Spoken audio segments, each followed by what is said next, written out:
Imagine só, você está prestes a embarcar em uma jornada fascinante através dos séculos, onde castelos imponentes da antiga Sacro Império Romano-Germânico dão lugar às cidades industriais da Alemanha unificada do século X.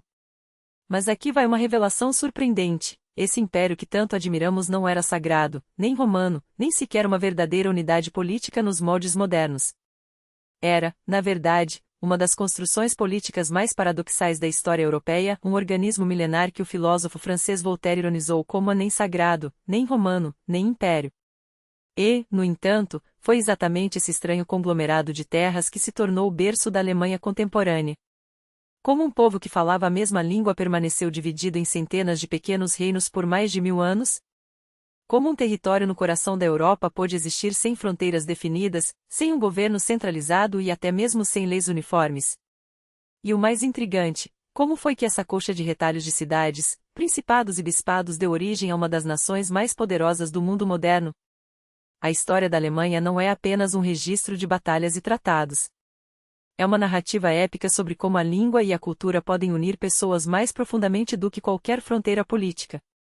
É a saga de como, do caos, emerge a ordem, e da multiplicidade, nasce a unidade. Hoje, vamos traçar o caminho que levou das tribos germânicas dispersas até o surgimento de uma potência industrial que transformou para sempre o rosto da Europa e do planeta. Antes de a Alemanha se tornar um Estado unificado, antes mesmo de seu nome designar um país no mapa, existia um mundo onde a ideia de nação era algo abstrato e distante. Um mundo em que a lealdade das pessoas pertencia ao seu senhor feudal, à sua cidade ou à sua igreja, mas quase nunca a um conceito vago como a pátria. As terras que hoje chamamos de Alemanha faziam parte, no início da Idade Média, do vasto legado do Império Carolíngio. Com o desmembramento desse império pelo Tratado de Verdun, em 843, a porção oriental, o Reino Franco-Oriental, tornou-se o embrião do que viria a ser a Alemanha. Um território que se estendia do Reno até o Elba, do Mar do Norte às encostas dos Alpes. Feche os olhos e imagine essa paisagem: florestas densas de carvalhos e faias cobrindo quase tudo, cidades raras cercadas por muralhas de madeira, estradas romanas já desgastadas pelo tempo.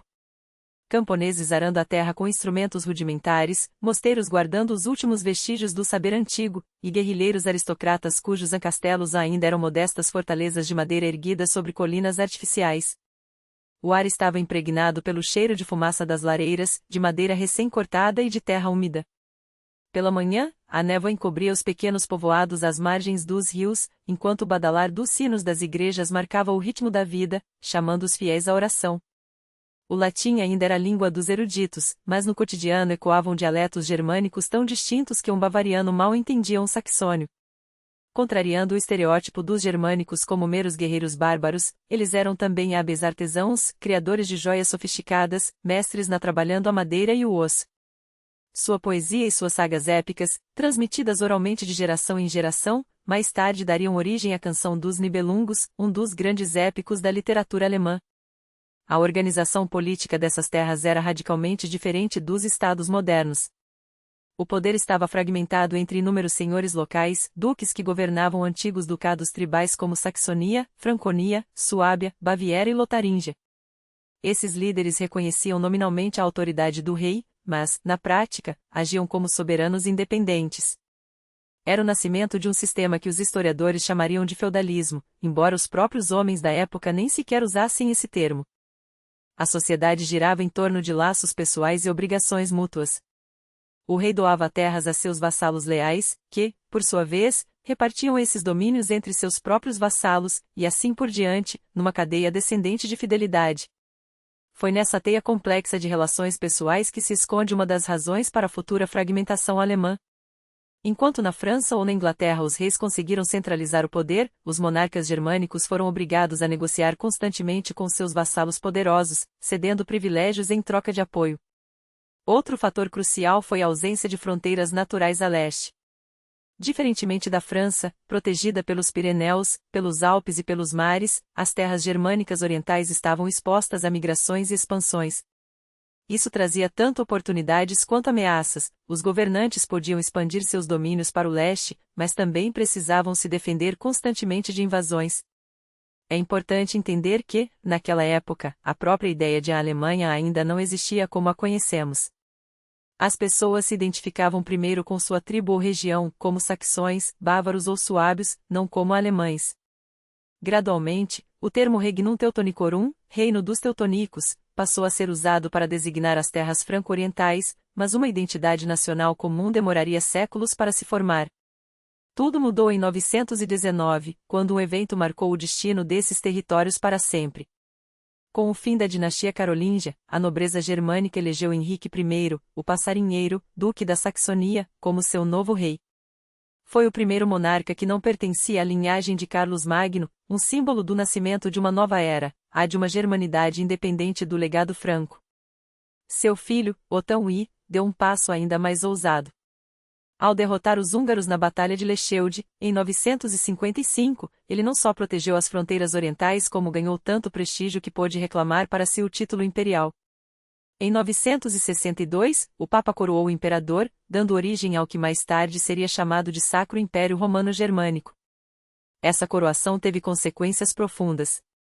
Otão e seus sucessores se viam como herdeiros diretos de Roma e de Carlos Magno, reclamando autoridade não só sobre as terras germânicas, mas também sobre a Itália e, teoricamente, sobre todo o mundo cristão.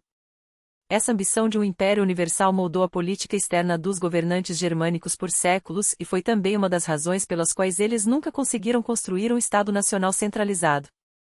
O Império de Otão não era uma nação, mas uma entidade supranacional, unindo povos de línguas e tradições distintas. Era a encarnação política da ideia medieval de um mundo cristão universal, onde imperador e papa dividiam o poder supremo, um nos assuntos temporais, outro nos espirituais. Nesse sistema, o rei da Germânia tornava-se automaticamente candidato a um papel muito maior, o de líder de toda a cristandade ocidental. O trono imperial não era um mero símbolo de poder, era o epicentro de uma disputa que moldaria o destino da Europa. Para que um rei germânico fosse reconhecido como imperador, bastava a coroação pelas mãos do Papa em Roma. Assim, a história da Alemanha torna-se indissociável da saga da Sacro Império Romano-Germânico e de sua tensão permanente com o papado. Uma história repleta de contradições, onde um território destinado a ser o coração da Europa levaria 1000 anos para se unificar sob um único Estado. O século XI trouxe desafios sem precedentes e transformações profundas ao mundo germânico. Sob a dinastia Saliana, especialmente durante o reinado de Henrique II, o império atingiu o ápice de seu esplendor. Mas era uma grandeza frágil, prestes a ser abalada por um dos maiores conflitos da Idade Média, a querela das investiduras. Imagine um mundo onde a fronteira entre fé e política se desvanece. Bispos e abades não eram apenas guias espirituais, eram senhores feudais, grandes proprietários de terras, figuras centrais na administração do império. Controlar suas nomeações significava dominar recursos imensos e vastos territórios. Foi exatamente esse controle que se tornou a maçã da discórdia entre o imperador Henrique IV e o Papa Gregório VII. Era o ano de 1077. Um vento cortante varria os passes alpinos quando Henrique IV, excomungado e abandonado por muitos de seus vassalos, cometeu um dos atos mais dramáticos da história medieval. Durante 3 dias, o imperador permaneceu descalço na neve, diante do castelo de Canossa, onde o Papa se refugiara, suplicando pelo perdão e pelo fim de sua excomunhão. Aquela humilhação, conhecida como a peregrinação a Canossa, tornou-se o símbolo máximo do embate entre o poder temporal e o espiritual. Embora Henrique tenha obtido uma reconciliação temporária, o conflito com a Santa Sé persistiria sob seus sucessores. Somente em 1122, com o Concordato de Worms, chegou-se a um acordo. O imperador mantinha influência sobre a eleição dos bispos, mas reconhecia sua subordinação espiritual ao Papa. Esse prolongado confronto deixou marcas profundas na estrutura do poder germânico.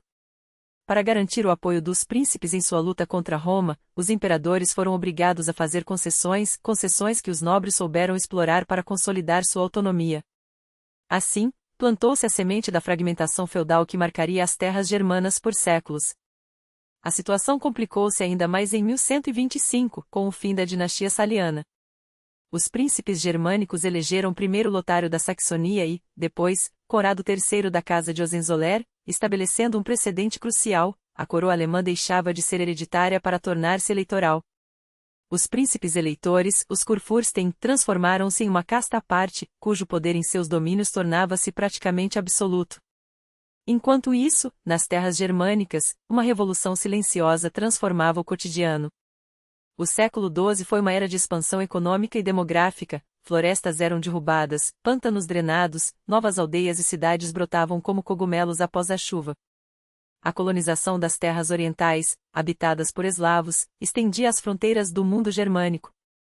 As cidades, que surgiram como postos fortificados ou sedes episcopais, tornavam-se centros pulsantes de artesanato e comércio. O som dos martelos nas forjas, o rangido das carroças nas ruas estreitas, os gritos dos mercadores nas praças, esse era o pano de fundo sonoro das cidades em crescimento. O ar impregnava-se com o cheiro de couro curtido, pão recém-assado e a fumaça de centenas de lareiras. Mas as cidades medievais germânicas não eram apenas núcleos econômicos, eram mundos à parte, regidos por leis e privilégios próprios. Os burgueses, Bürger, conquistavam o autogoverno, garantido por cartas municipais. Da Stadtluft macht frei, o ar da cidade libera, dizia o provérbio da época. Um servo que vivesse por um ano e um dia dentro dos muros urbanos tornava-se homem livre. Foi nesse contexto que as cidades começaram a se unir em ligas para defender seus interesses. A mais famosa delas, a Liga Hanseática, dominaria o comércio nos mares Báltico e do Norte, estabelecendo entrepostos de Londres a Novgorod. Suas rotas comerciais, muitas vezes, eram mais sólidas que os laços políticos da época. No campo cultural, o século XII assistiu ao florescimento da poesia cortês, minesa, onde trovadores como Walter von der Vogelweide cantavam não apenas o amor idealizado, mas também a terra amada, um dos primeiros sinais de um nascente sentimento nacional. Enquanto isso, na arena política, a era dos Hohenzollern, especialmente o reinado de Frederico I Barba-Ruiva, de 1152 a 1190, representou uma nova tentativa de fortalecer a autoridade imperial. Barba-Ruiva, figura quase mítica na memória germânica, unia a bravura de um cavaleiro à astúcia de um estadista. Seu objetivo era restaurar o prestígio do império e a autoridade real do imperador.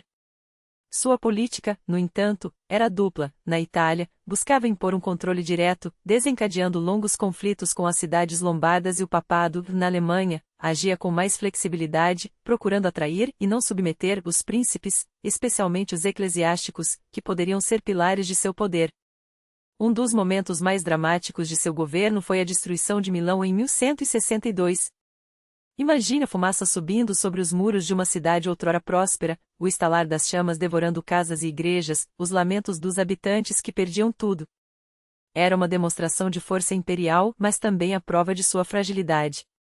Poucos anos depois, os milaneses reconstruíram sua cidade, mais determinados do que nunca. A morte de Barba-Ruiva, em 1190, durante a Terceira Cruzada, tornou-se lendária. Afogado ao cruzar o rio Saleu, na Ásia Menor, seu corpo nunca foi encontrado.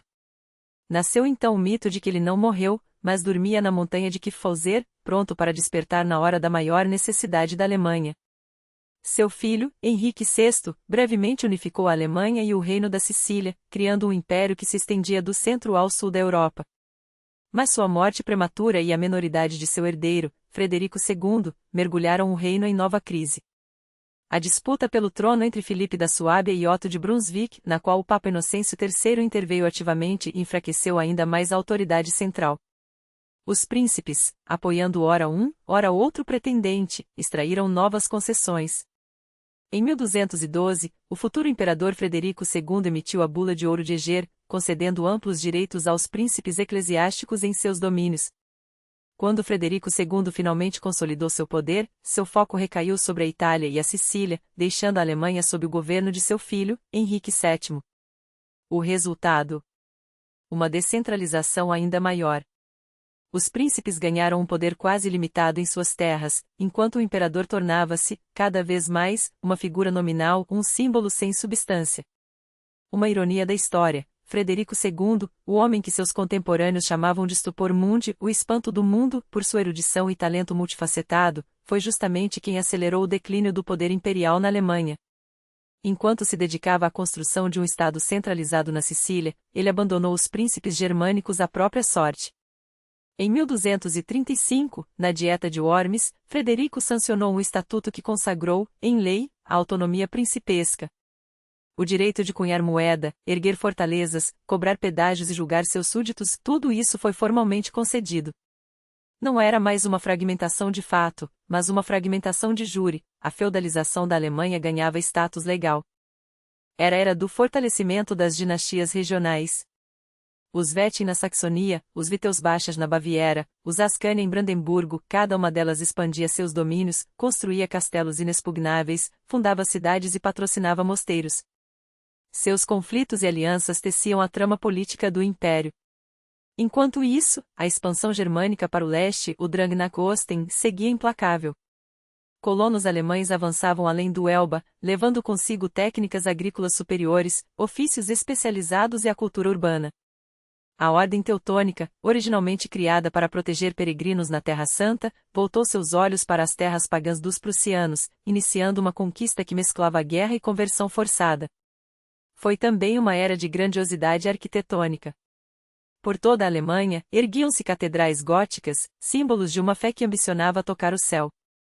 O início da construção da Catedral de Colônia, em 1248, marcaria o ápice desse estilo, embora sua conclusão só viria 6 séculos depois. Mas, enquanto as pedras se empilhavam em direção aos céus, no chão a fragmentação política se institucionalizava. Em 1220, pela primeira vez, documentos mencionam os 7 príncipes eleitores, os Kurfürsten, com o privilégio exclusivo de escolher o rei da Alemanha, os arcebispos de Mainz, Colônia e Trier, o conde palatino do Reno, o duque da Saxonia, o margrave de Brandemburgo, e o rei da Boêmia. A eleição da coroa germânica, antes uma prática, tornava-se agora um sistema. Com a morte de Frederico II em 1250 e o fim da dinastia Hohenstaufen, a Alemanha mergulhou no que os historiadores chamariam de Grande Interregno, 2 décadas sem um imperador reconhecido, enquanto o poder real esvaía-se nas mãos dos príncipes territoriais. Só em 1273 os eleitores escolheriam Rodolfo de Habsburgo, fundador de uma dinastia que dominaria o destino germânico e europeu pelos 6 séculos seguintes. Mas Rodolfo não sonhava em ressuscitar o universalismo dos Hohenstaufen. Seu foco era outro, consolidar as terras hereditárias dos Habsburgo na Áustria. Assim nascia o dualismo que definiria a Sacred Roman Empire, um imperador que era, ao mesmo tempo, chefe supremo de um império fragmentado e senhor de seus próprios domínios, uma dicotomia que se tornaria a marca registrada da Alemanha até seu ocaso. Os séculos 13 e 14 foram também de profundas transformações sociais e econômicas. As cidades, especialmente as Reichsstadt, cidades imperiais livres, submetidas apenas ao imperador, emergiam como centros pulsantes de comércio, artesanato e cultura. Nuremberg, Augsburgo, Frankfurt, Lübeck, seus mercados borbulhavam com a energia de mercadores vindos de terras distantes, suas ruas ecoavam com o som de línguas estrangeiras e o rumor de mercadorias exóticas, sedas da China, especiarias da Índia, peles da Rússia. O martelar dos teares, o clamor das forjas, os pregões dos arautos anunciando decretos do Conselho Municipal, esse era o pano de fundo da vida urbana. Nascia ali uma cultura burguesa, distinta da tradição cavalheiresca. Se a literatura cortês celebrava feitos heróicos e amores idealizados, a cultura citadina voltava-se para o pragmatismo, o cotidiano, muitas vezes com uma pitada de sarcasmo. As guildas de artesãos e as corporações de mercadores tornavam-se os alicerces da autonomia municipal. Em 1356, o imperador Carlos IV, da Casa de Luxemburgo, promulgou a Bula de Ouro, documento que moldaria a estrutura política do império por um século. Os 7 príncipes eleitores tinham seu poder consolidado, não apenas o direito de escolher o imperador, mas também uma soberania quase absoluta em seus territórios. O império, na prática, transformava-se em uma confederação de principados e cidades livres, unidos apenas pela figura simbólica de um imperador eleito.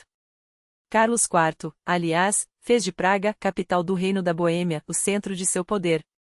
Sob seu reinado, a cidade floresceu, fundou-se a primeira universidade da Europa Central, ergueu-se a Ponte Carlos sobre o Vltava, expandiu-se o Castelo de Praga. A arte gótica atingia seu esplendor. Mas, se culturalmente era um período de apogeu, politicamente a fragmentação só se aprofundava.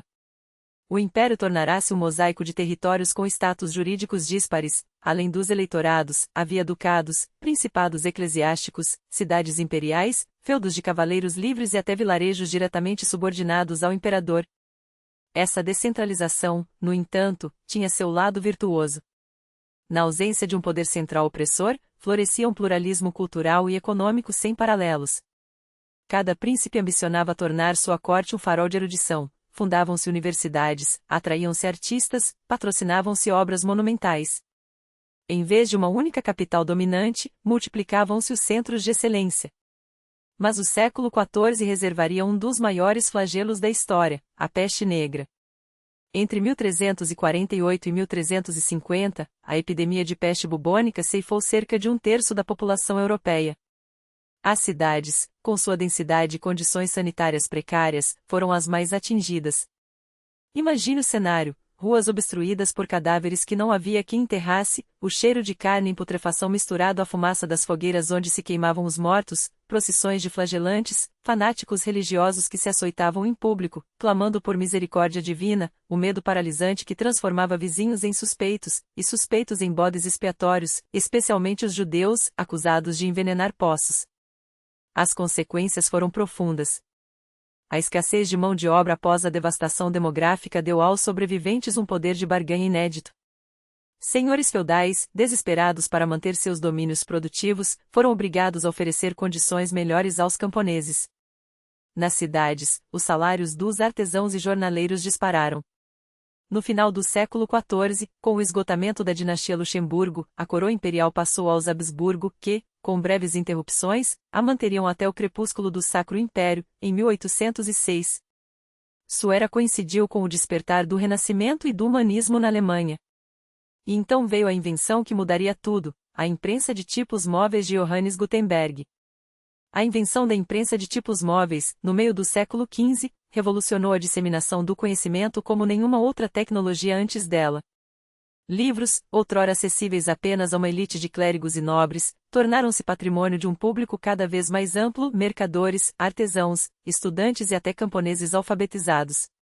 Mas reduzir esse marco a uma mera inovação técnica seria subestimar seu poder transformador. Foi um terremoto cultural, equivalente em impacto ao surgimento da internet em nossa era.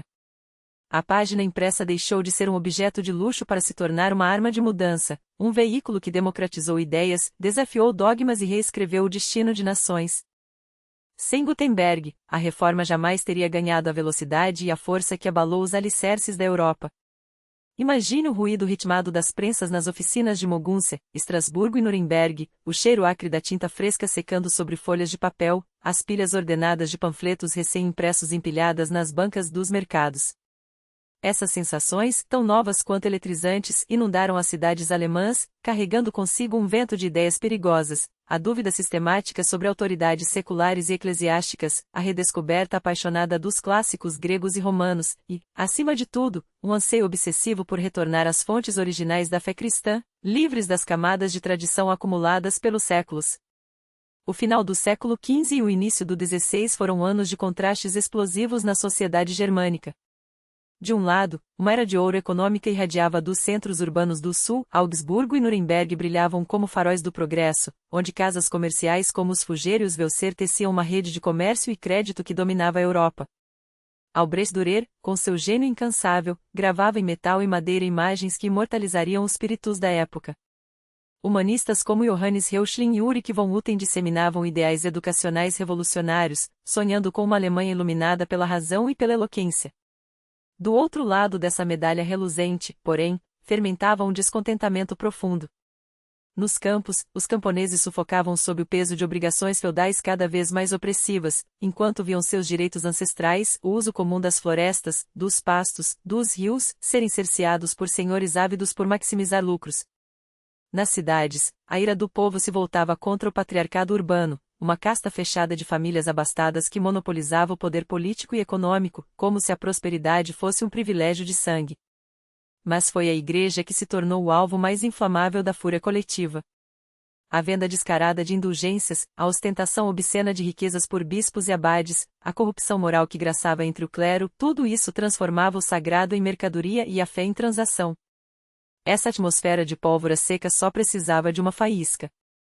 Ela veio em 31 de outubro de 1517, quando um monge agostiniano de 34 anos, professor de teologia na Universidade de Wittenberg, afixou, ou talvez tenha simplesmente enviado, como sugerem alguns historiadores, suas 95 teses à porta da igreja do castelo. O gesto, real ou simbólico, foi um terremoto. Não se tratava de um ataque frontal à igreja, mas de um grito por reforma, uma denúncia corajosa contra a comercialização da salvação, um chamado para voltar às Escrituras como única autoridade legítima. Lutero não queria fundar uma nova igreja. Queria purificar a existente. Mas a lógica do conflito o arrastaria muito além de suas intenções iniciais. Ao rejeitar a autoridade do Papa e das tradições eclesiásticas, ele proclamou o princípio sola scriptura, somente a Bíblia, e não os decretos humanos, poderia ditar a verdade religiosa. E ao afirmar que a salvação vem sola fide, somente pela fé, sem a mediação de sacramentos ou hierarquias, ele demoliu o edifício de poder sobre o qual a Igreja Romana se sustentava há milênios. Imagine Wittenberg, aquela pequena cidade universitária na Saxonia, ruas estreitas convergindo para a Praça do Mercado, casas modestas de burgueses, a imponente igreja do castelo pairando sobre tudo. Foi ali, entre aulas inflamadas e debates regados a cerveja nas tavernas, que nasceu um movimento capaz de fraturar um império e redefinir a história do Ocidente. As ideias reformistas se espalharam como fogo em palha seca, impulsionadas pela imprensa. Panfletos e tratados de Lutero, escritos em alemão coloquial, não no latim eruditivo dos teólogos, eram lidos em voz alta nas praças, discutidos nas oficinas, passados de mão em mão como folhetos subversivos. Sua tradução da Bíblia para o vernáculo não foi apenas um marco religioso, mas um ato de fundação cultural. Ela padronizou o alemão moderno, dando à língua uma unidade e uma dignidade literária que antes não possuía. A reforma encontrou eco em todos os estratos da sociedade, embora por motivos distintos. Para os príncipes, era uma chance de se libertar da tutela de Roma e confiscar as terras da Igreja. Para os burgueses, significava uma fé simplificada, livre dos custos e dos rituais opressivos do catolicismo. Para os camponeses, o chamado luterano à liberdade cristã soava como uma autorização divina para se rebelar contra a servidão. Essa interpretação divergente explodiria em crise aberta em de 1524 a 1525, com a Guerra dos Camponeses, o maior levante popular da história germânica antes da Era Moderna. Liderados por figuras como Thomas Mantzar, um místico revolucionário que pregava a igualdade radical e o fim de todos os senhores, os camponeses não se contentavam com reformas religiosas, queriam uma nova ordem social. Lutero, que inicialmente simpatizara com suas queixas, horrorizou-se quando a revolta tomou um rumo violento. Em seu panfleto contra as hordas assaltantes e roubadoras dos camponeses, ele instou os príncipes a esmagar a rebelião sem piedade. E assim foi feito.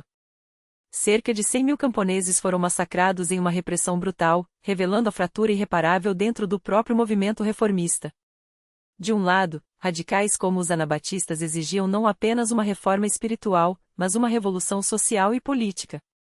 Do outro, moderados como Philipp Melanchthon buscavam um meio-termo com Roma. Enquanto isso, em Zurique, Ulrich Zwingli desenvolvia uma versão da reforma ainda mais radical que a de Lutero, rejeitando até mesmo a presença de Cristo na Eucaristia. Mais tarde, João Calvino, em Genebra, sistematizaria uma doutrina que transformaria o protestantismo em uma força global. O imperador Carlos V, preso entre lealdades conflitantes, viu-se em um dilema impossível.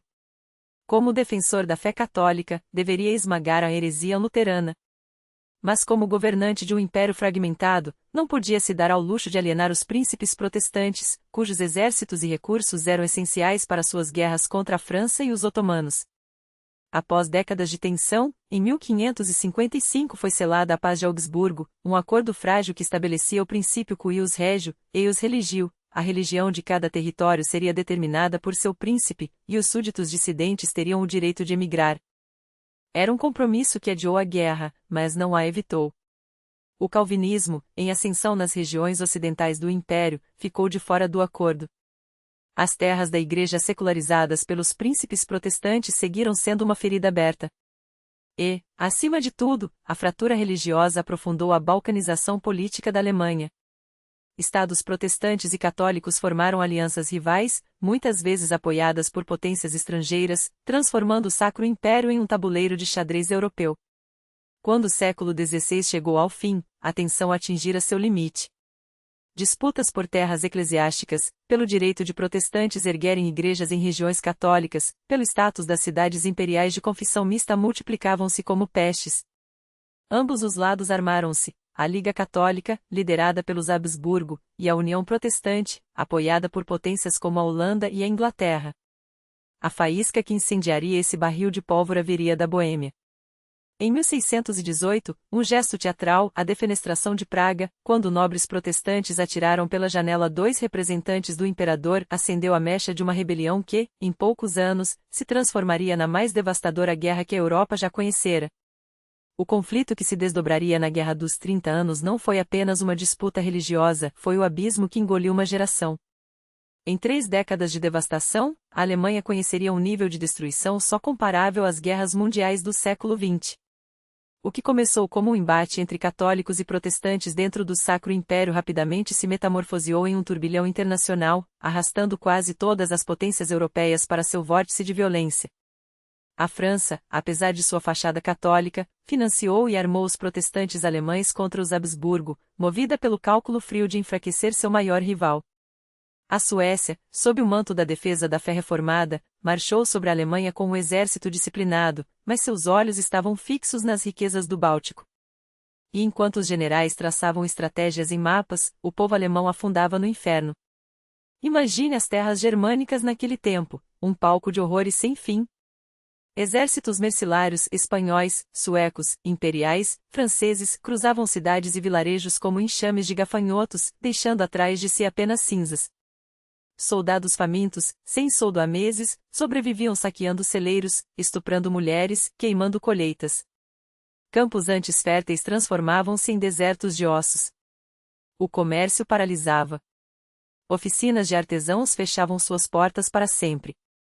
Mas não eram as batalhas que ceifavam mais vidas, eram a fome e a peste, companheiras fiéis da guerra, que dizimavam aldeias inteiras em semanas. E então veio Albrecht von Wallenstein, o gênio militar sem escrúpulos, cujo nome ainda hoje ecoa como um presságio de terror. Seu exército, uma máquina de guerra com 100.000 homens, não dependia de salários do imperador, alimentava-se da carne viva da Alemanha. A guerra sustenta a guerra, dizia ele, e sua doutrina era simples, onde passavam suas tropas, nada restava. Vilas eram esvaziadas, igrejas profanadas, crianças vendidas como escravas. O saque de Magdeburgo, em 1631, tornou-se o símbolo dessa barbárie.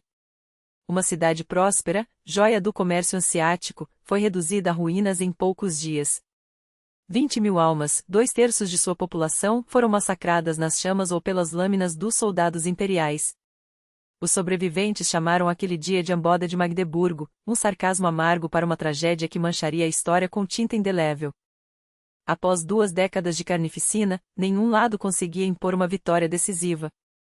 Os tesouros estavam esgotados, os campos estavam estéreis, e até os generais mais sedentos por glória perceberam que a Europa não aguentaria mais. Assim, em 1648, depois de intermináveis negociações em Münster e Osnabrück, nasceu o Tratado de Westfália, um documento que não apenas encerrou a guerra, mas reescreveu as regras do mundo. Para a Alemanha, Westfália foi um golpe e uma libertação.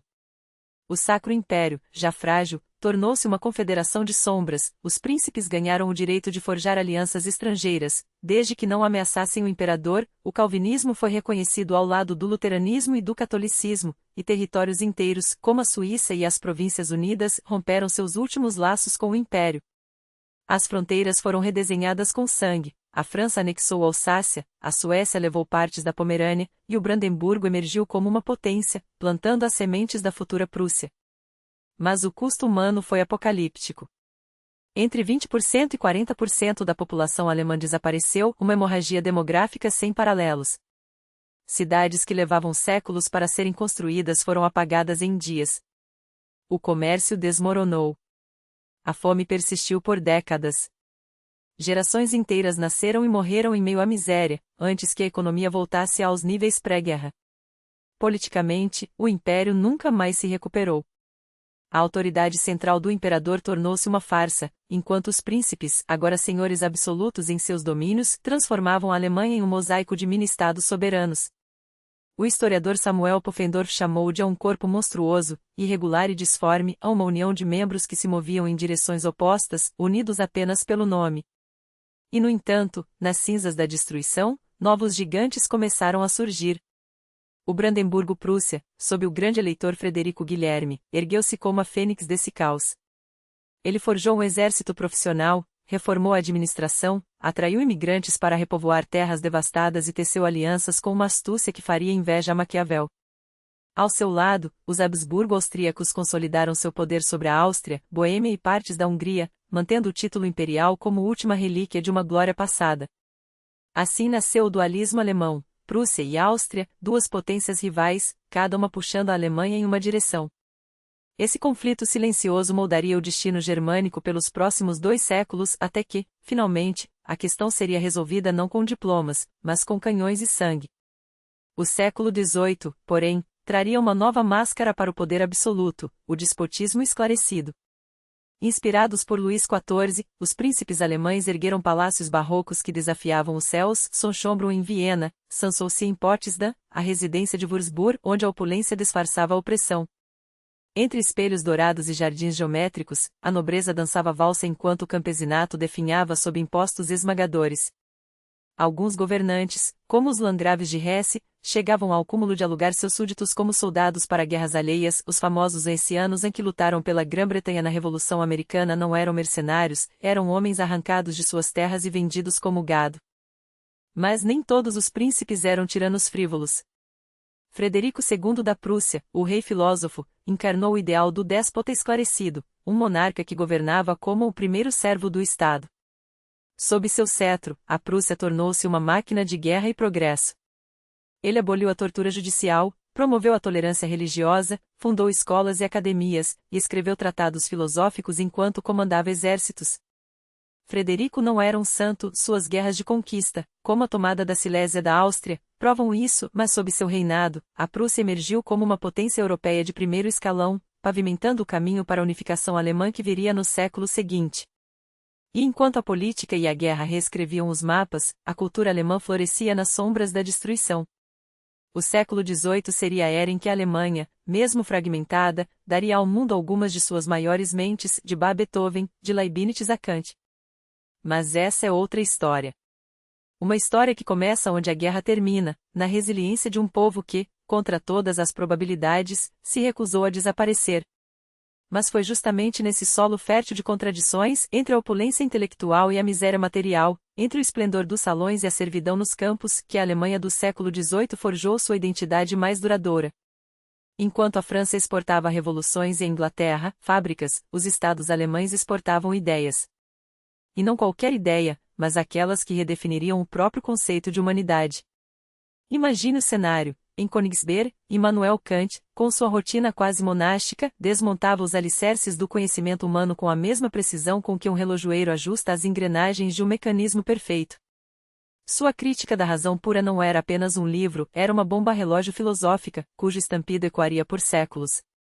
Enquanto isso, em Weimar, Goethe e Schiller teciam, entre conversas noturnas e caminhadas pelo parque ao longo do Rio, uma literatura que unia o clássico ao romântico, o racional ao emocional, como se preenchessem com palavras o vazio deixado pelas guerras que fragmentavam seu país. E a música? A música era a voz dessa Alemanha dividida. Bach, com suas fugas matematicamente perfeitas, compunha hinos para a eternidade, e Haydn, com sua elegância vienense, dava forma ao espírito do iluminismo, e o jovem Mozart, esse gênio incômodo, que transitava entre as cortes como um cometa, escrevia notas que pareciam desafiar a própria gravidade da história. O Aufklärung alemão, porém, tinha um sabor distinto. Menos inflamado que o francês, menos pragmático que o inglês, ele era uma revolução silenciosa, travada não nas barricadas, mas nas bibliotecas, nas universidades, nos salões onde a nobreza esclarecida, sim, esclarecida, financiava filósofos e poetas enquanto mantinha seus servos em regime de servidão. Era um iluminismo de compromissos, colaborava com os príncipes andespóticos esclarecidos como Frederico, o Grande, que aboliu a tortura mas preservou o absolutismo, que promovia a educação enquanto censurava a imprensa. A Alemanha não queimava bastilhas, e elas desmontava peça por peça, com a paciência de um artesão, enquanto suas elites discutiam a moralidade da ação entre taças de vinho do Reno. E esse projeto cultural só foi possível porque a fragmentação política, ironicamente, era também uma vantagem. Não havia um Paris ou um Londres centralizador, havia uma constelação de cidades, cada uma com seu brilho próprio. Berlim, com sua Academia de Ciências e o espírito militarista da Prússia, Viena, onde a música de Haydn e Mozart flutuava sobre os salões imperiais como um perfume, e Leipzig, com suas feiras de livros e a efervescência comercial, Dresden, a Florença do Elba, onde a arte barroca competia em esplendor com os palácios de Augustus, o Forte. E então havia Weimar, esse milagre em miniatura. Uma cidade que, sob o mecenato da duquesa Ana Amalia e de seu filho, o duque Carlo August, tornou-se o laboratório onde se gestava a alma alemã moderna. Ali, entre os muros da Biblioteca Ducal, uma das maiores da Europa, e às mesas dos cafés onde se debatiam as últimas teorias de Herder sobre a história da humanidade, nascia uma cultura que era ao mesmo tempo universal e profundamente local. Goethe, entre um poema e um tratado sobre cores, administrava teatros e Schiller, enquanto escrevia Guilherme Tell, sonhava com uma Alemanha unida pela linguagem, não pelas espadas. Mas esse mundo de salões e sinfonias existia sobre um abismo. Porque enquanto a elite discutia estética, 3/4 da população ainda viviam como no medieval, camponeses atados à terra em Brandemburg, tecelões famintos na Silésia, mineiros esgotados nas montanhas do Ars. A Alemanha era um país de contrastes brutais. Aqui, as primeiras máquinas a vapor começavam a rugir em Colônia, ali, um senhor feudal ainda aplicava o droit do senhor em algum vilarejo da Pomerânia. A industrialização engatinhava, sufocada por um emaranhado de 300 moedas diferentes, 1.800 tarifas alfandegárias e uma burocracia que fazia até os franceses, mestres da papelada, se desesperarem. Enquanto a Inglaterra tecia seu império com fios de algodão e carvão, a Alemanha ainda discutia se deveria ou não permitir a construção de uma estrada entre dois ducados vizinhos. E no entanto, era nesse caos que algo novo fermentava.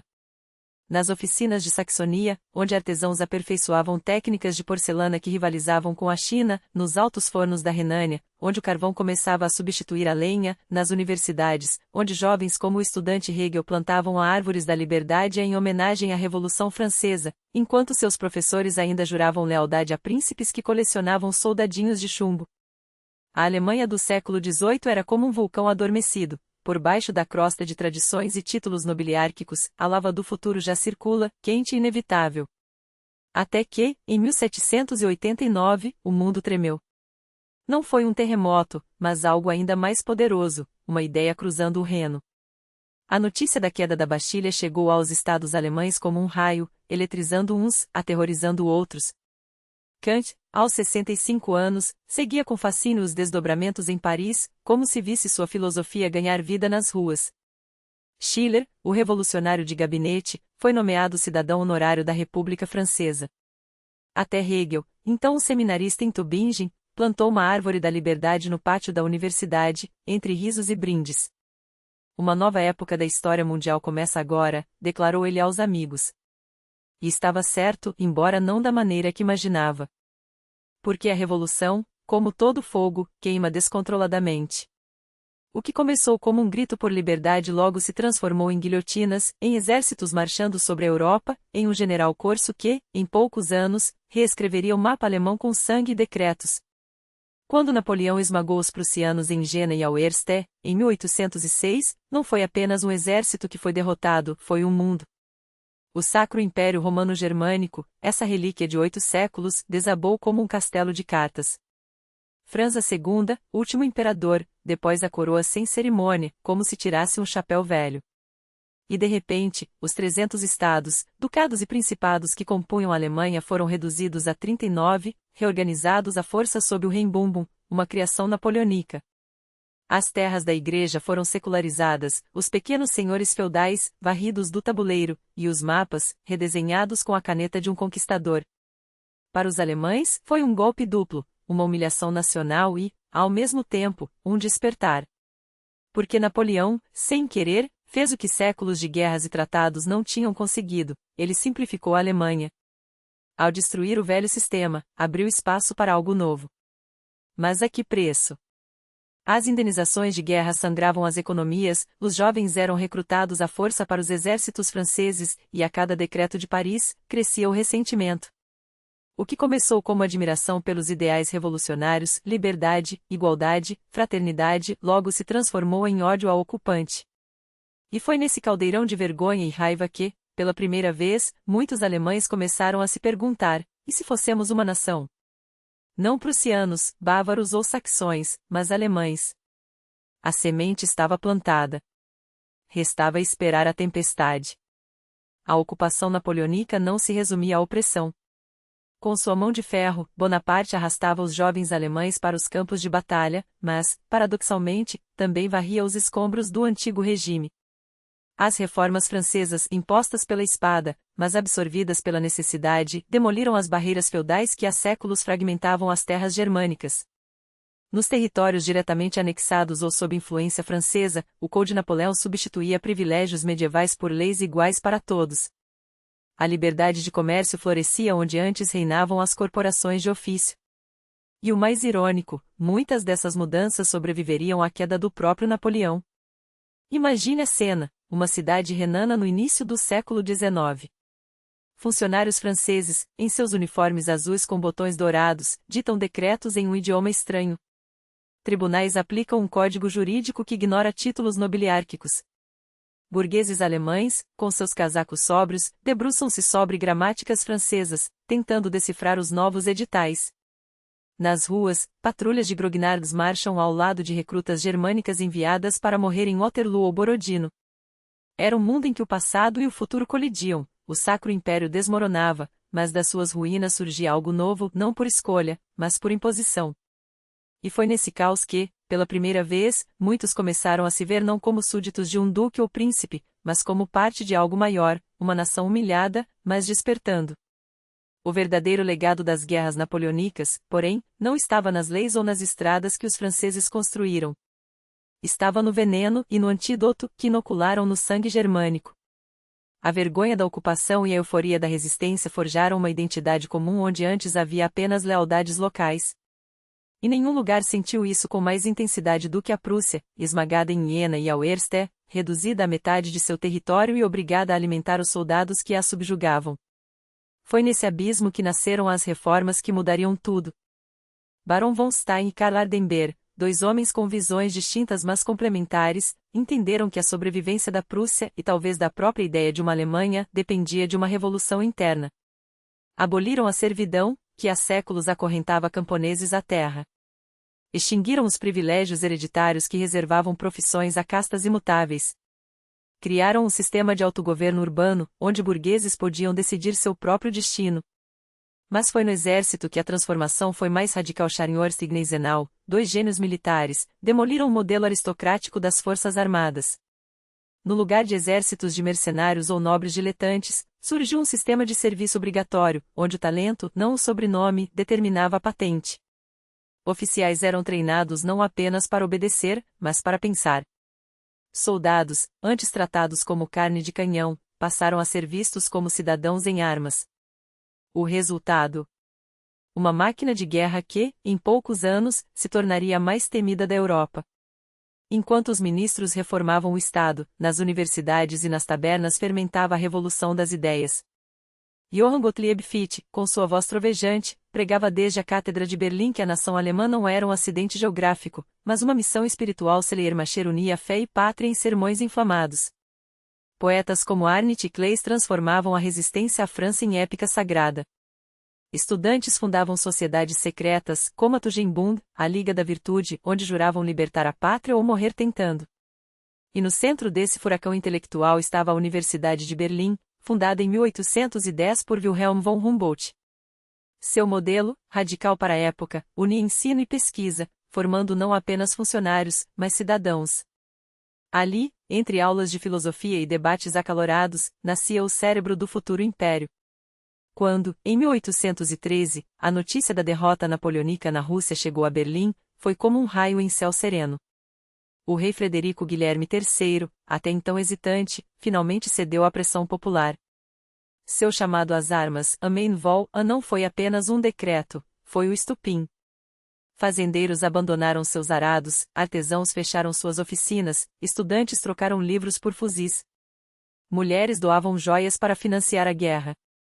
Na Befreiungskriege, a guerra de libertação, não lutavam prussianos ou bávaros, lutavam alemães. E em outubro daquele ano, nos campos ensanguentados de Leipzig, esse sentimento se tornou carne e osso. Mais de 500 mil de homens, russos, prussianos, austríacos, suecos, esmagaram o exército francês em uma batalha tão colossal que ficou conhecida como a Batalha das Nações. Quando o canhão calou, Goethe, que observava de longe, escreveu profeticamente: desses túmulos renascerá a liberdade das nações. Ele tinha razão. Leipzig não foi apenas uma vitória militar. Foi o batismo de uma nação. Pela primeira vez, o sacrifício comum e a glória compartilhada uniram territórios díspares sob uma bandeira invisível, mas poderosa, a de uma Alemanha ainda por nascer. Quando Napoleão caiu definitivamente em 1815, os vencedores se reuniram em Viena para redesenhar a Europa. E, no meio dos mapas e tratados, surgiu o Deutsche Bund, uma confederação frágil de 39 estados, presida pela Áustria, mas que, pela primeira vez, reconhecia a existência de uma comunidade germânica. Não era um país. Não tinha constituição, moeda ou exército comum. Mas era uma semente e, como toda semente, continha em si a promessa de uma árvore. Entre esses estados, destacavam-se Brunswick, Saxonia, Hanover e Hesse. O solo alemão tremia sob os pés dos governantes.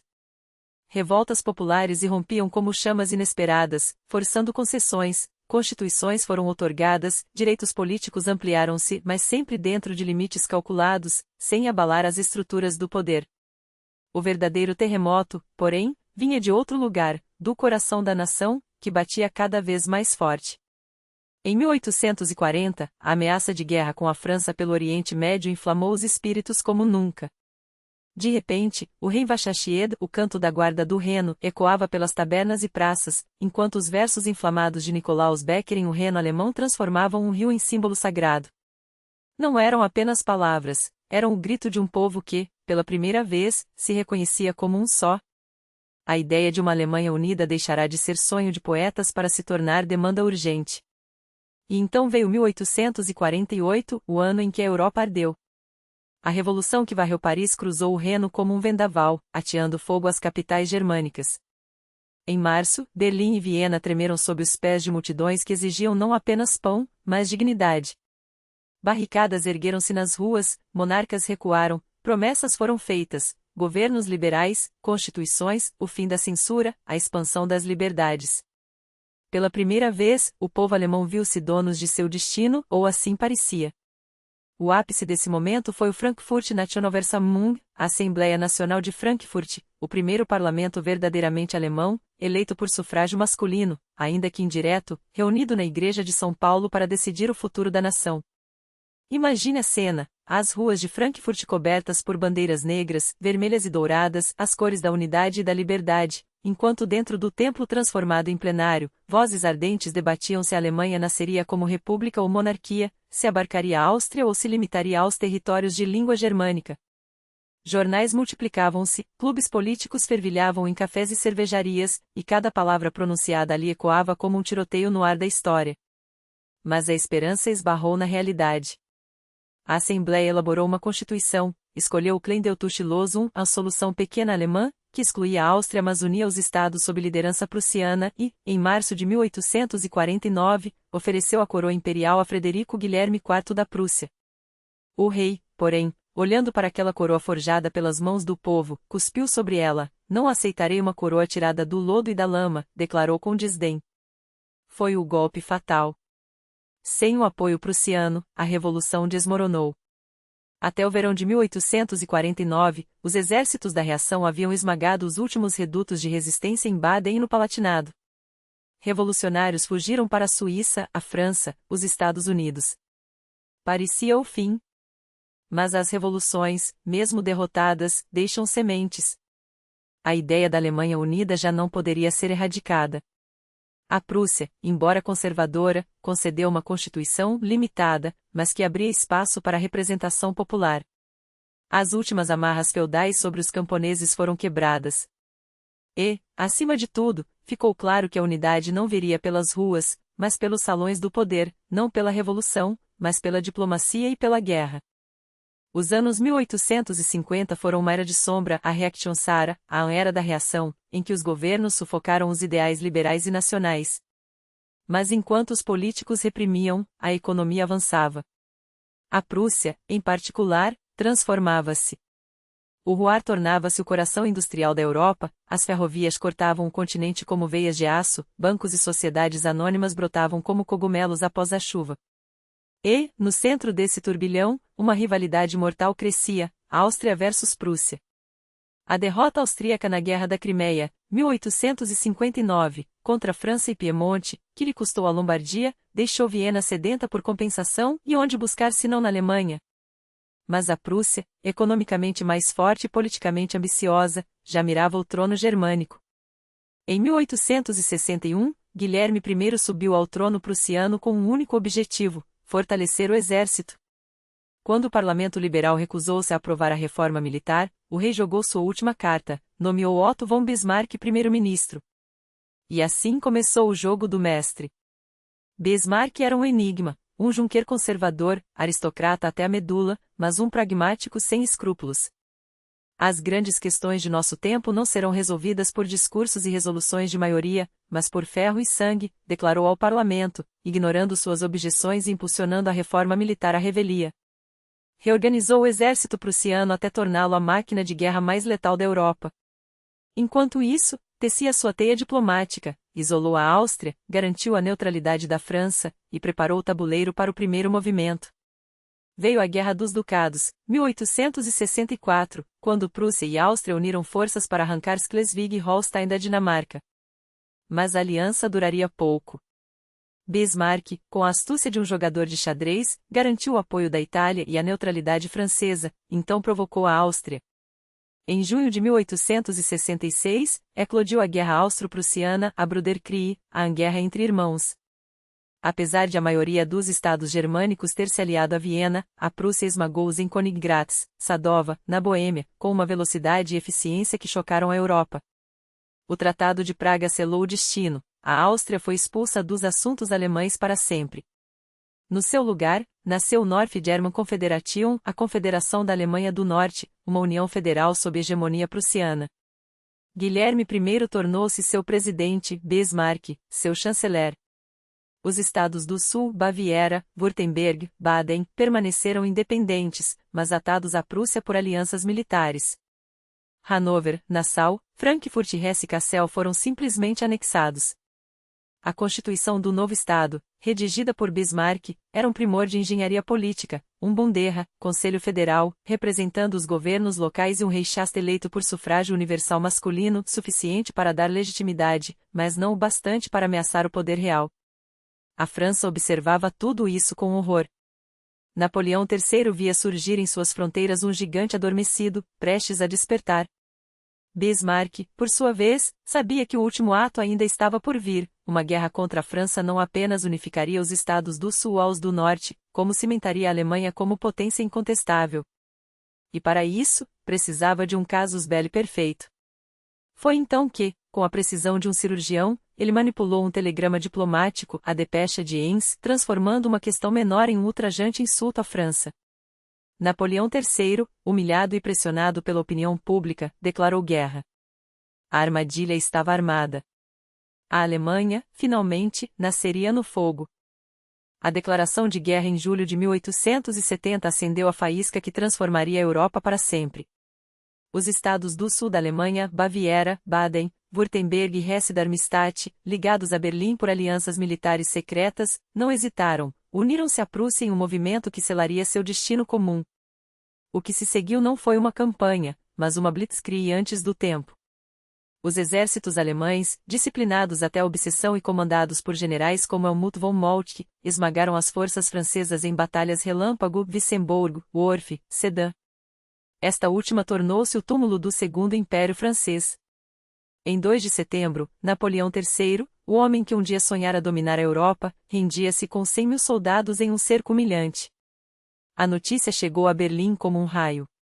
As ruas explodiram.